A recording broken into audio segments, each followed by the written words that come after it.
Imagine you were split into two people, the you at work and the you out of work. Baba boy.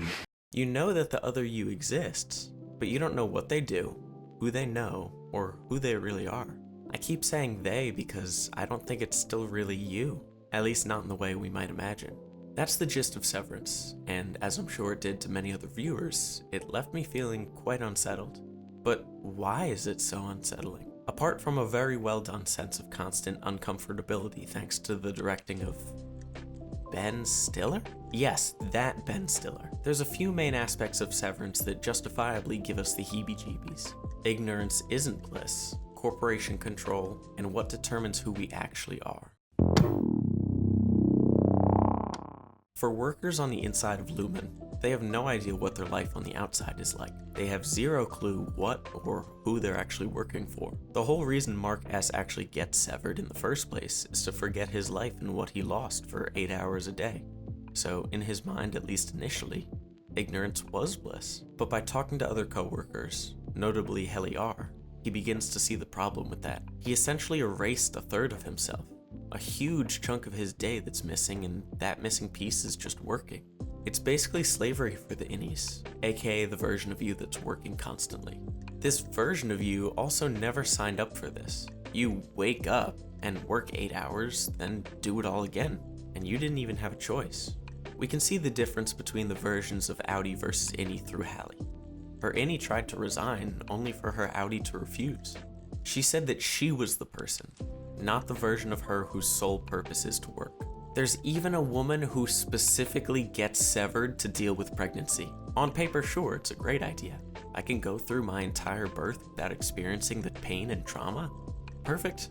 But in reality, you're imprisoning a version of you that has literally no idea what's going on and making them push a watermelon out of a grape. It's not a great comparison, but yes. The characters of Severance begin to hate their work lives, becoming so desperate to know who their families are, what life is like outside the office, and who they actually are.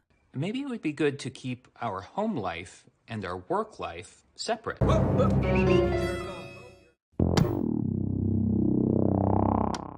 A primary theme throughout the show is the classic rat race of work life. Day in and day out, people travel to work some soulless job that they hate just to make enough money to survive.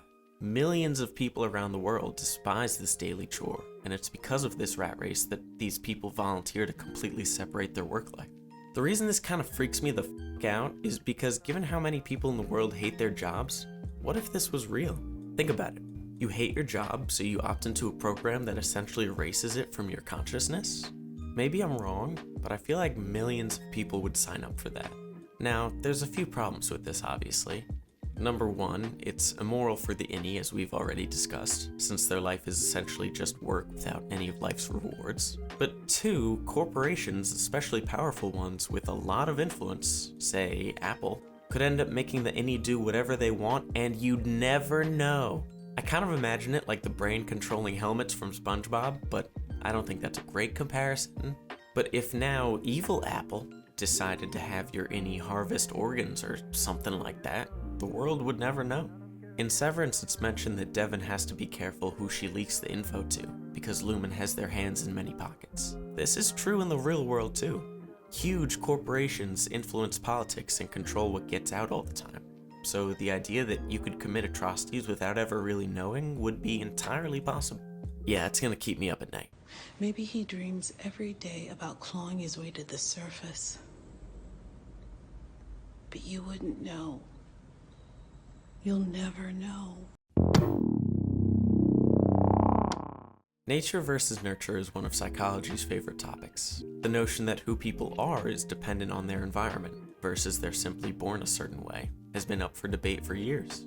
Now, there's only one season of Severance out, and Mark is the only character that we've seen significantly both in and out of work. But how does he fare in the nature versus nurture debate? Upon first glance, Mark doesn't seem like a totally different person. Nice, compassionate guy with kind of a plain humor. So in that regard, yay nature.